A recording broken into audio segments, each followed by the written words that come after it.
Por último, señor presidente, bueno, digo un sentimiento personal, siento como si estuviera yo entrevistando tal vez a Juárez, tal vez a Cárdenas en su momento.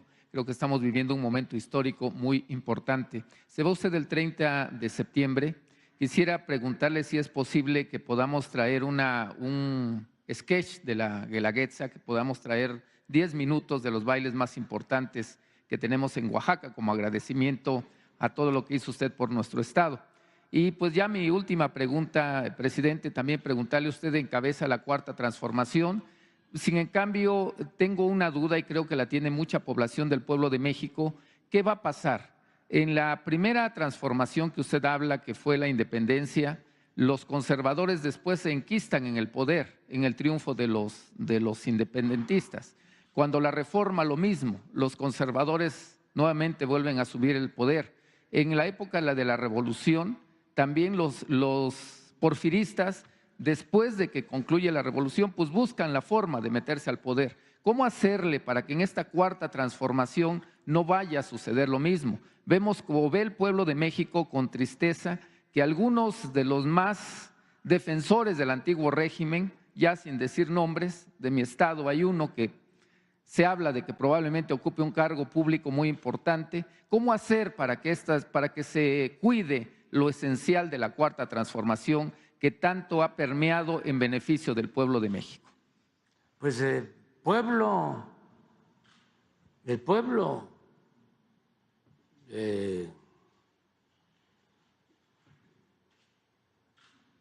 cuando hubo una elección en Estados Unidos, así como la que va a haber, fue candidato Clinton y él decía que cuando pensaba qué hacer, qué hacía falta, él se contestaba la economía y le agregaba otra cosa que no puedo decir. ¿O sí? La economía, tonto. Lo decía más fuerte, pero, porque hacía falta atender la economía.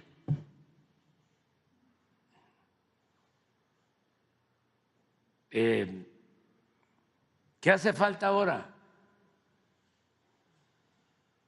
Pueblo. Que se siga pensando en el pueblo, que no haya divorcio, que el gobierno siga atendiendo al pueblo, respetando al pueblo, escuchando a todos, pero dándole preferencia a los humildes. Y eso va a llevar a que cada vez se tenga más apoyo. ¿Por qué fracasó un hombre bueno como Madero? Porque no pudo o no entendió de que era importante tener el apoyo del pueblo para transformar. Por ejemplo, él quería al principio la alianza con Zapata. Zapata también quería la alianza con Madero. Pero los intrigantes hicieron su labor de zapa y los separaron. Y se quedó sin esa posibilidad de contar con el apoyo de campesinos. Y al final se quedó sin base social de apoyo. Se entregó a estos militares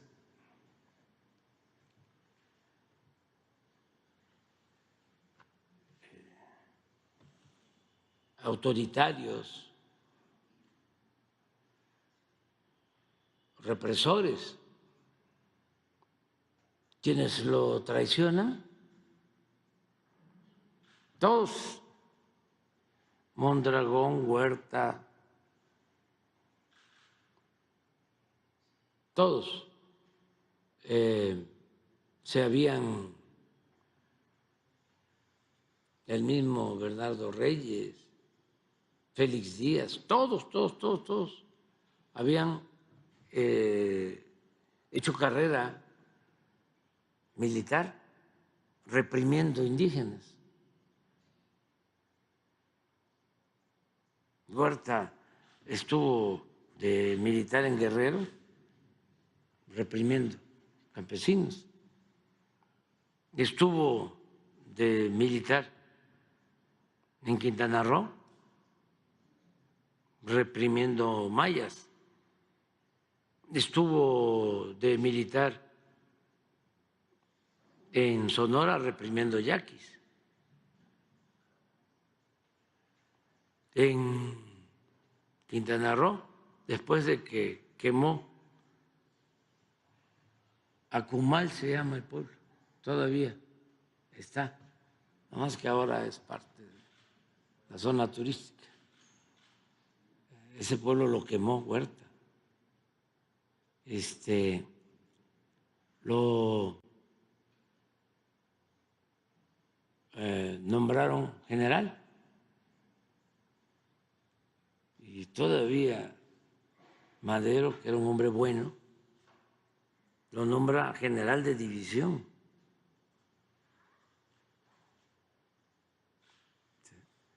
Entonces, ¿quiénes celebran el asesinato de Gustavo Madero? Primero la detención y luego el asesinato de Francisco I. Madero. Los fifís. Esto está en la historia. Ahí recomiendo a los jóvenes para la historia de la Revolución Mexicana los tomos de Alfonso Taracena, porque cuenta día tras día todo lo acontecido. En vez de irse a interpretaciones, yo recomiendo esos tomos, porque Taracena, además de que vivió mucho tiempo y fue testigo, aunque cuando la revolución era niño, pero poco después empezó a ejercer el oficio del periodismo y vivía en los archivos.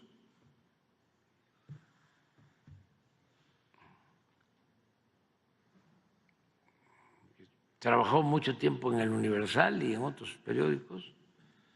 Entonces, narraba día con día.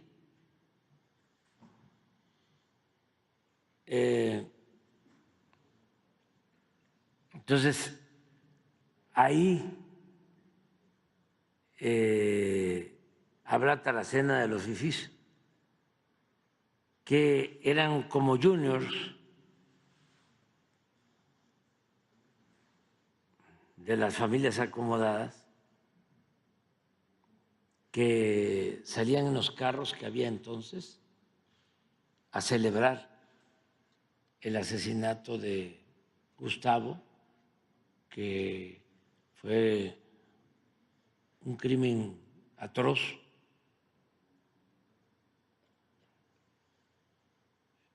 Y esos fifís, jóvenes conservadores, quemaron la casa de los Maderos aquí en la ciudad. Entonces, ¿cómo se transforma un país? ¿Con los fifís? ¿Con los dueños de los medios de comunicación? ¿Con los potentados? No, esos son amigos de mentira y enemigos de verdad. No todos. ¿Con quién se transforma? Con el pueblo. El pueblo es agradecido. El pueblo sabe corresponder. El pueblo no traiciona. Entonces, hacia adelante, ¿cuál es la recomendación? No dejar de atender al pueblo. Ah, aquí está.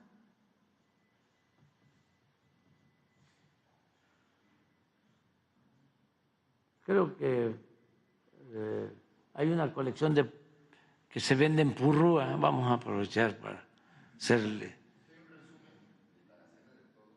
Y aparte de la colección. Sí, de Purrúa, porque a pesar de los años se mantiene todavía como librería y no son grandes negocios, ¿no? Los libreros no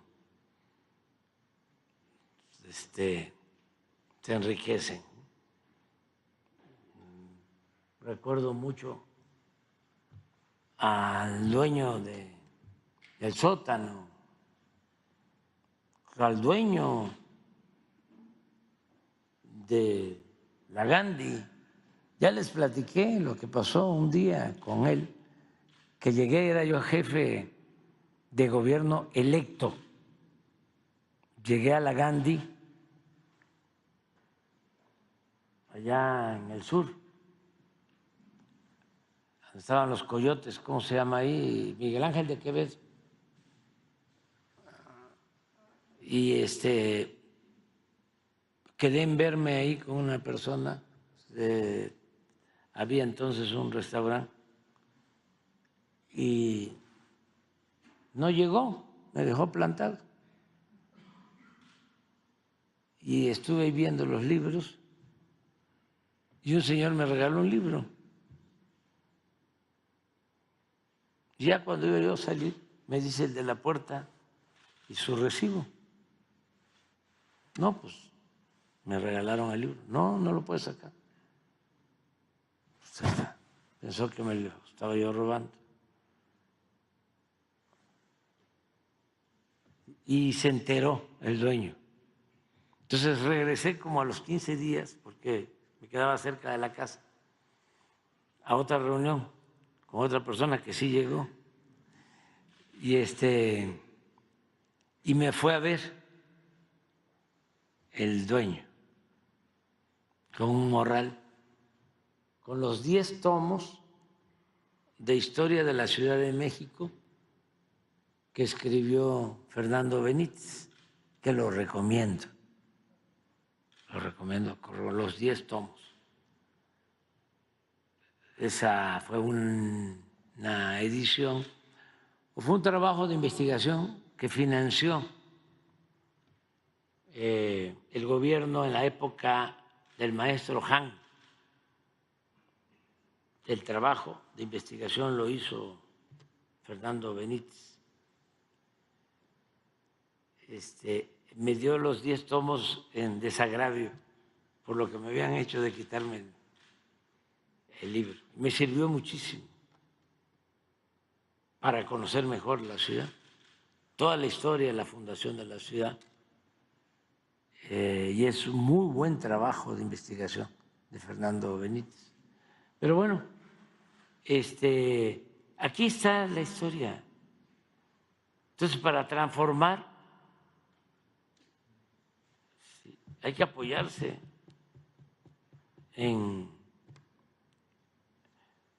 los pobres, en el pueblo raso, también en las clases medias, porque hay clases medias o hay integrantes de clases medias con mucho humanismo que, a pesar de que han salido adelante con esfuerzo, con el estudio, no se vuelven egoístas, no se vuelven arribistas o lo que yo llamo aspiracionistas, no se vuelven ladinos, no se vuelven clasistas, no se vuelven racistas, pero hay que apoyarse en el pueblo. Entonces, un político que nada más está pensando en su grupo o piensa que la política se hace en la élite, arriba, en la cúpula, y nada más piensa en la llamada clase política y cree que desayunando, comiendo, cenando con políticos, ya, con eso se va a colar, entre comillas. No, ya eso no sirve. Ahora es el pueblo el que va a decidir. Y nos acaban de dar una lección. Esa es la lección de la elección. No menospreciar al pueblo. ¿Ustedes creen que no están sorprendidos los de arriba, los políticos tradicionales, con lo que sucedió? ¿No acaban de entender?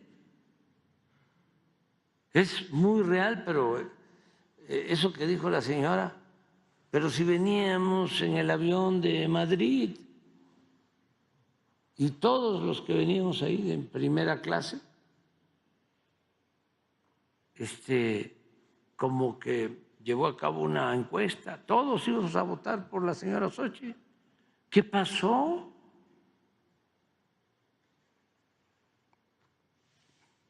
Pero así, muchos sorprendidos, y luego los engañaron.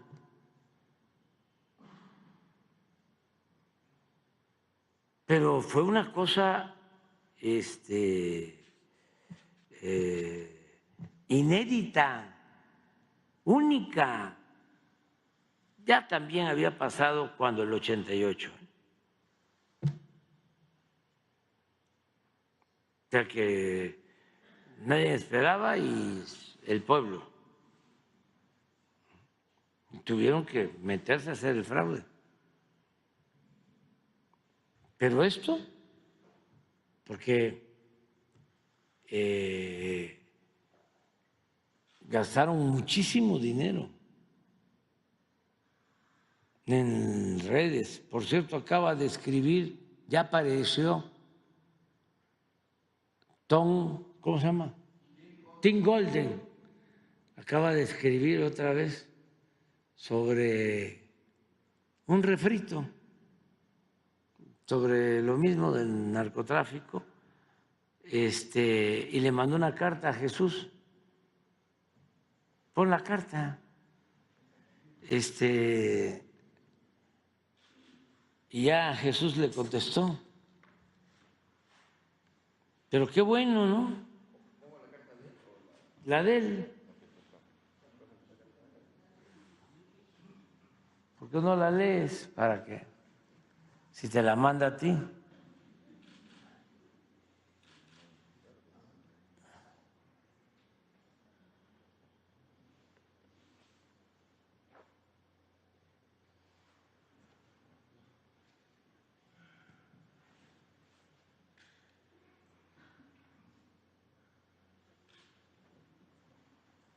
Premio Nobel del periodismo.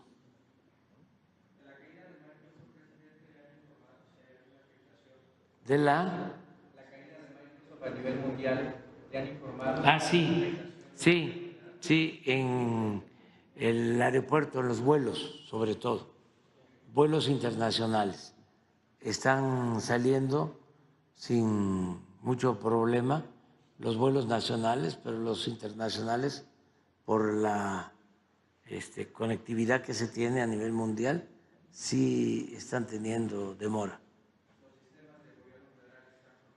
Sí, aquí no tenemos problema. Solo su problema de los bancos. Sí.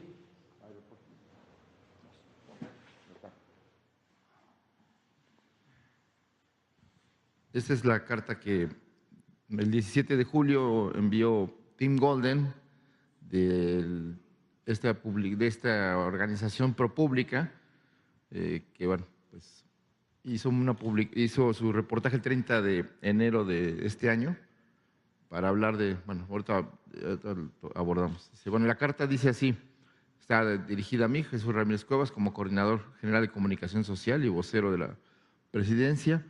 Dice: estimado Jesús, estoy finalizando un reportaje que examina más a fondo la investigación de la DEA a la campaña electoral de 2006 del presidente López Obrador.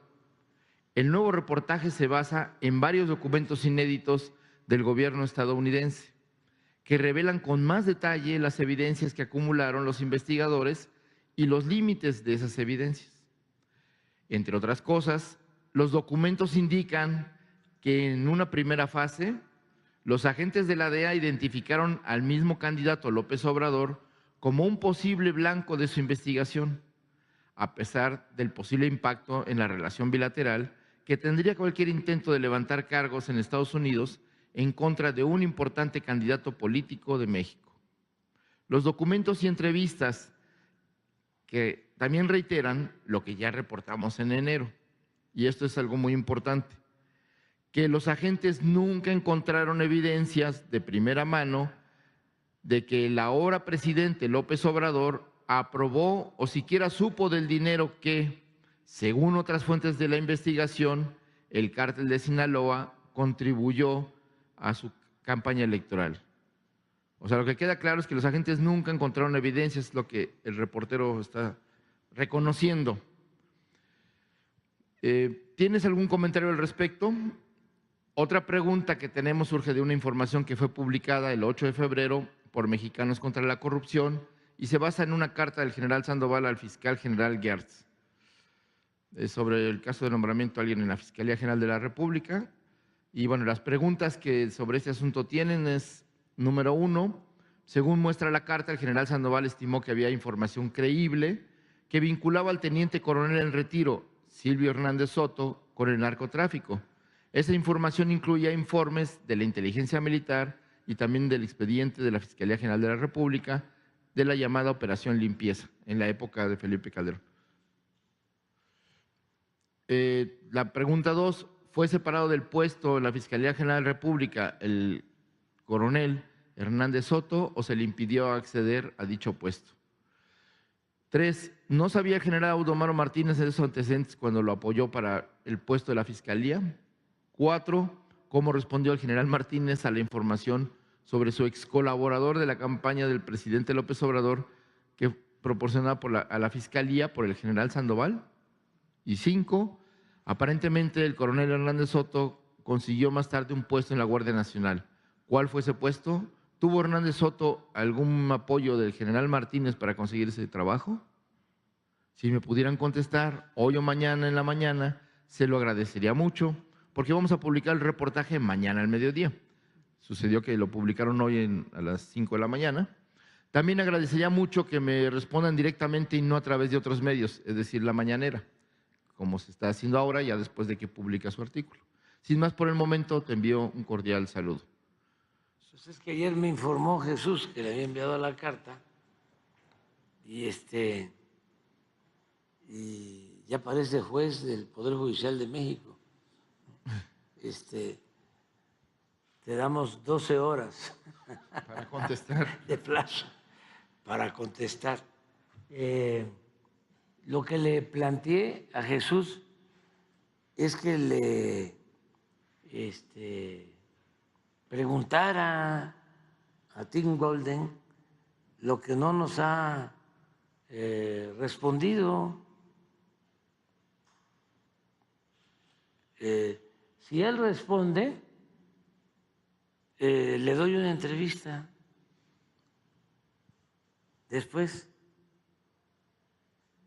Pero ¿qué es lo que quiero? ¿Qué es lo que quiero que responda? Las preguntas que aquí hicimos, ya que apareció de nuevo porque se llevó 6 meses. ¿Cómo nosotros nos da cuántas horas te da a ti? 12 horas. 12 horas. Y él se llevó 6 meses en contestar. ¿Qué le contestaste tú? Sí, la carta. Bueno, ahí va la respuesta del día de ayer. Dice, estimado Tim Golden, hago una puntual respuesta a tu carta del 17 de julio pasado. Menciona su reportaje del 30 de enero de 2024, donde planteas la duda de si hubo dinero del narcotráfico en las campañas del presidente Andrés Manuel López Obrador. Y anuncias un nuevo trabajo sobre el mismo tema.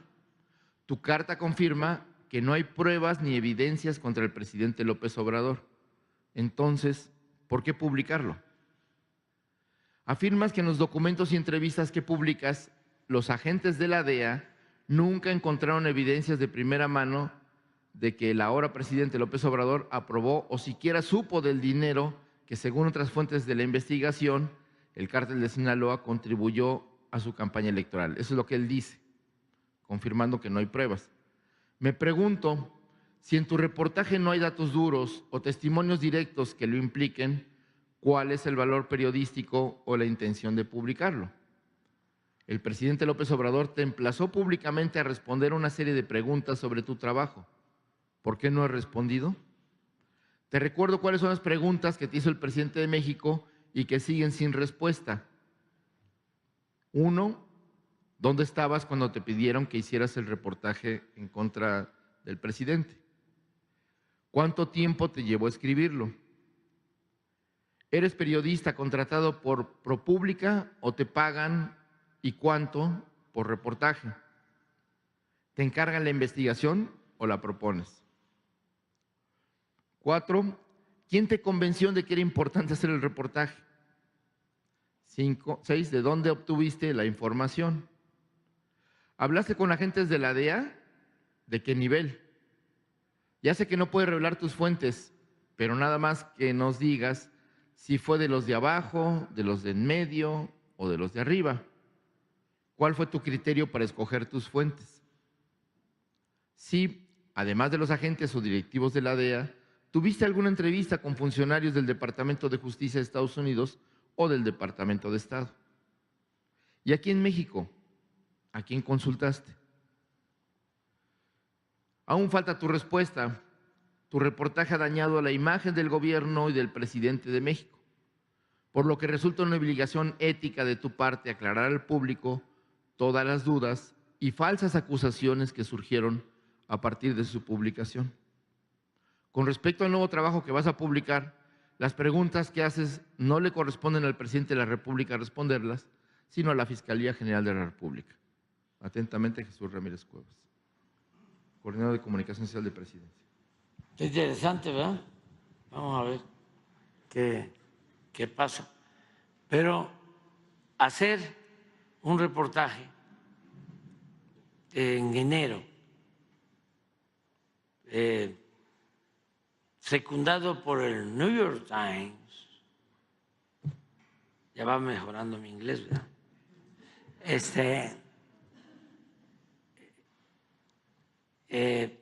A la par que la señora Anabel Hernández hace lo mismo, teniendo todos como fuente principal a la DEA, es muy extraño porque todo esto se da en vísperas de las elecciones.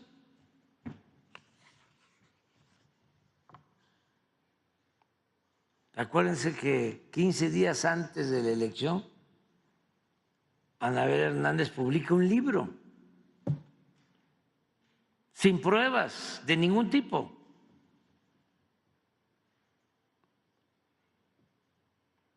acusándome de haber recibido dinero de el grupo de Sinaloa,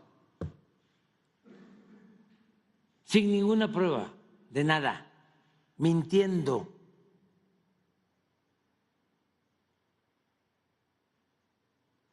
¿Qué periodismo es ese? ¿A qué intereses obedecen? ¿Quiénes son sus jefes? ¿Con quién trabajan?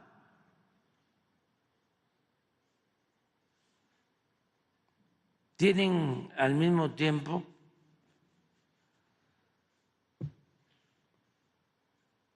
la doble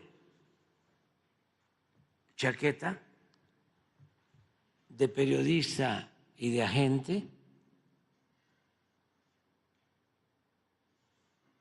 Es muy interesante el tema,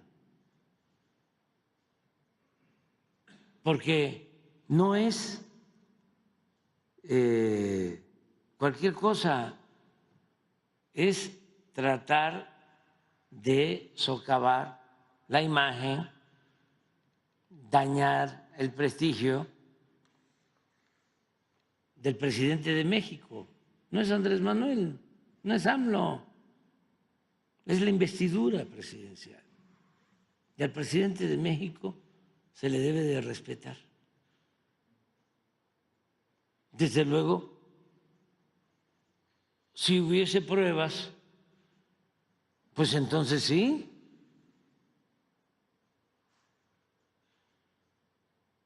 Acusarlo y pedir investigación y castigo, todos los ciudadanos mexicanos o no, tenemos la obligación de combatir la corrupción y actuar con honestidad.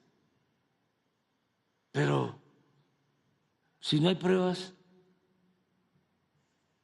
y son calumnias,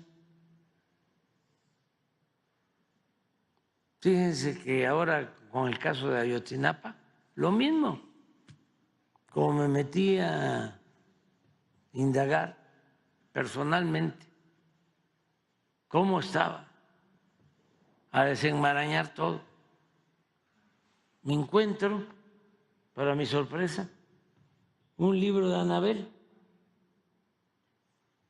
Hernández que se llama La noche de Iguala. Y ahí ella sostiene de que la desaparición de los jóvenes tiene que ver con que se traficaba droga de Iguala a Estados Unidos en camiones que salían de Iguala. Esto según un informante que los muchachos, al tomar uno de esos camiones, se encuentran que tenía droga. Y entonces el capo mayor, en ese entonces en Iguala, que la señora Anabel dice que ni siquiera ha sido tocado, nadie ha reparado en él. Eso sostiene en el libro. Ordena que le den un escarmiento a los jóvenes, según el informante de la señora Anabel. Y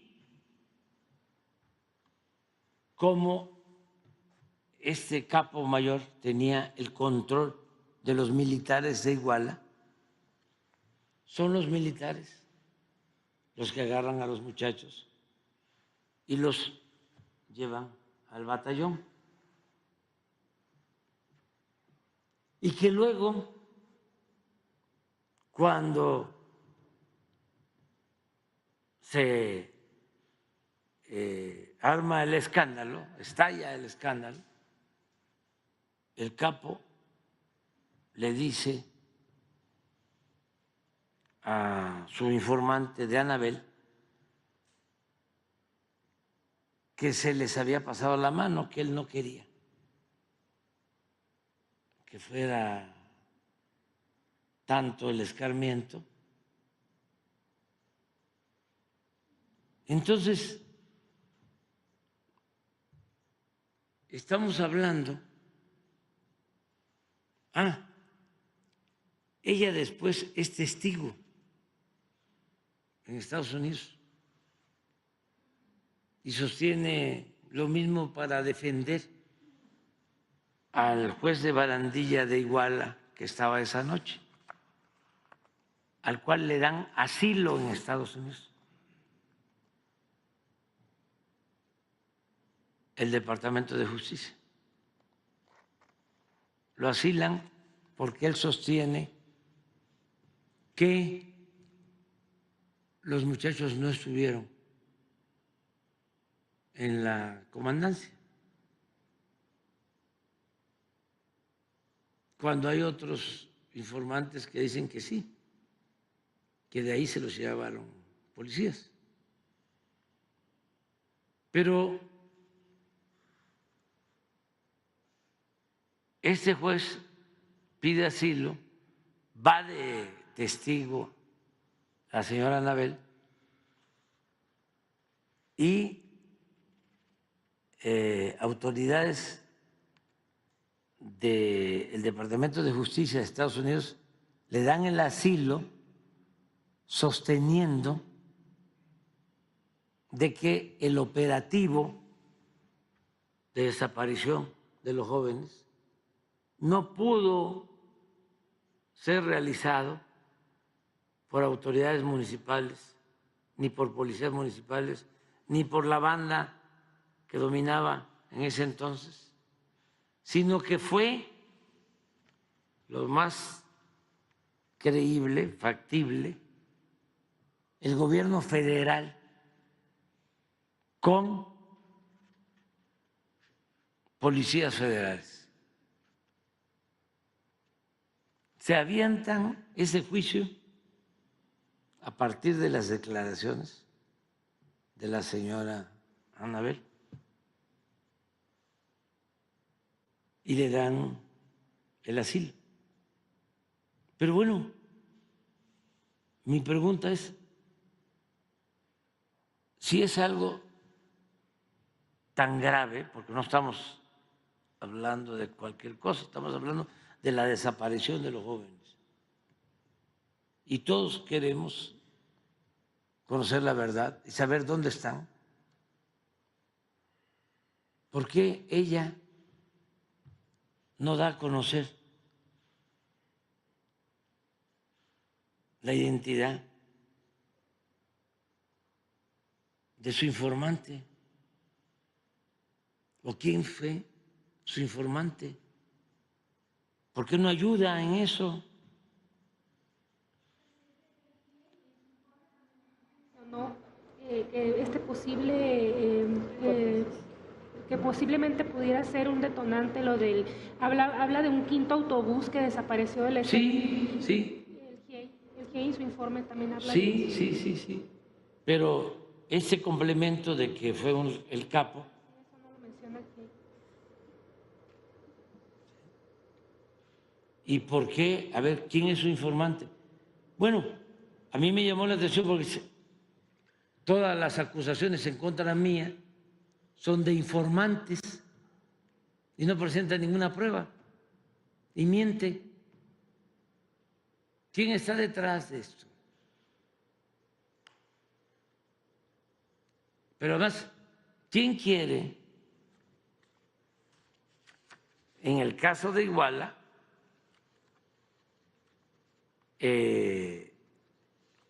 socavar a una institución que es importante para el Estado mexicano como el Ejército? ¿A quién le conviene? Y en mi caso, ¿a quién le conviene tener un presidente bajo sospecha? Débil.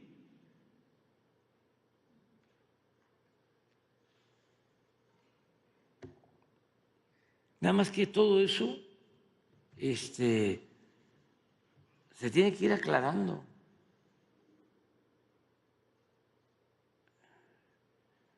Y esto tiene que ver con venganzas. Cuando detienen al general Cienfuegos, y le pido al presidente Trump que nos mande el expediente, porque no estamos hablando del general Cienfuegos, no, es el secretario de la Defensa del gobierno de Peña Nieto, secretario de la Defensa, que lo detienen.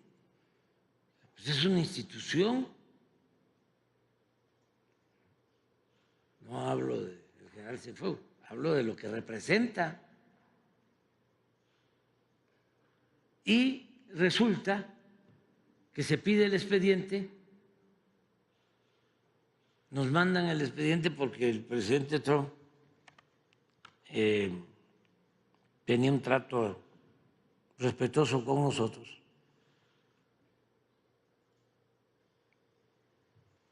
Y no hay pruebas.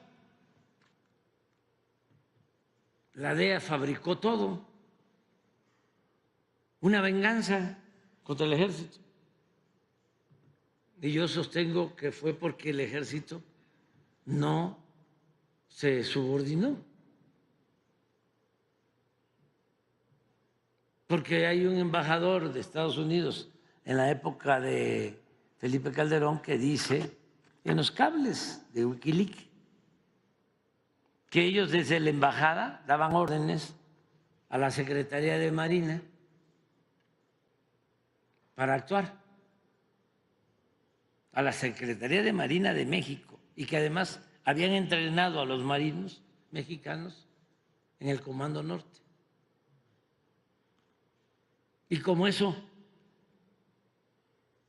posiblemente no lo pudieron hacer con el ejército, es más, ese mismo embajador se quejaba y acusaba al ejército de no cooperar. Hasta yo, esto fue cuando asesinaron a Beltrán Leiva, que se atrevió incluso a hacerlo público, el embajador. Puse en mi Twitter que respetara la soberanía del país, que no abusara de la debilidad y de lo servil del presidente de México de ese entonces. Es muy interesante todo esto y hay que acabar con estas cosas, porque no es nada más estar cuestionando el periodismo, ¿no?, que hace ahora el Proceso, o el periodismo de Carmen Aristegui, o del Reforma, de nuestros camaradas del Reforma, de Junco y Samarripa.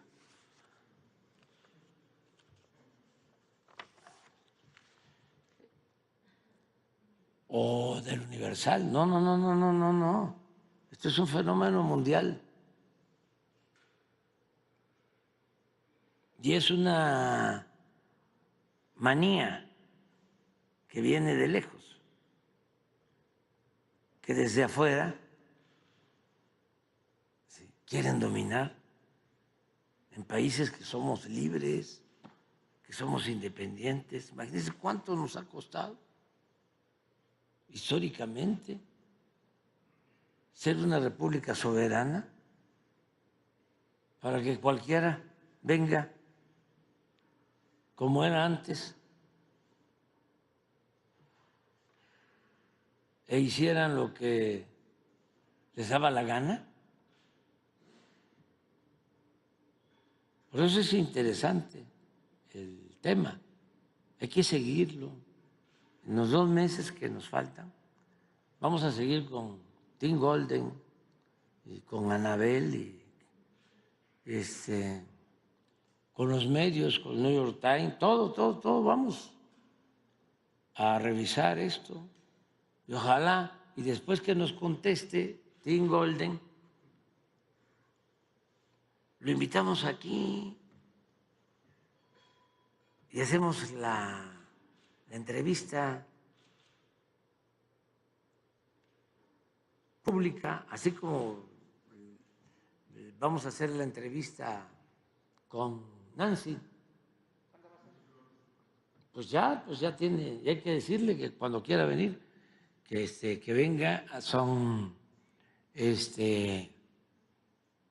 estas entrevistas, y también aprovecho, porque no todo es polémica, aprovecho para decirle de que ya estamos preparando el homenaje que vamos a hacer en la mañanera a todos nuestros paisanos migrantes.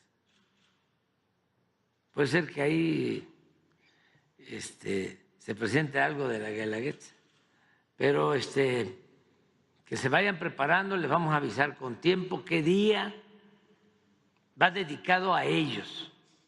Y estoy seguro que les va a gustar mucho el homenaje.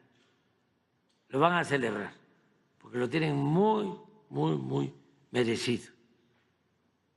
A ver si vamos a ponernos de tiempo 1 mes.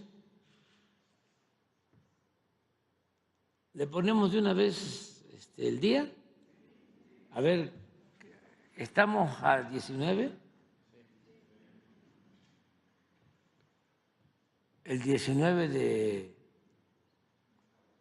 de agosto, ¿qué cae? ¿Ah? Está bien, ¿no? Ya, 19, para que vayan reservando ya el tiempo, paisanas, paisanos. 10 minutos nada más. Nos vamos a poner de acuerdo, porque les tenemos una sorpresa. O sea, va a estar bien el festival, el homenaje para nuestros paisanos. Bueno, vámonos a desayunar.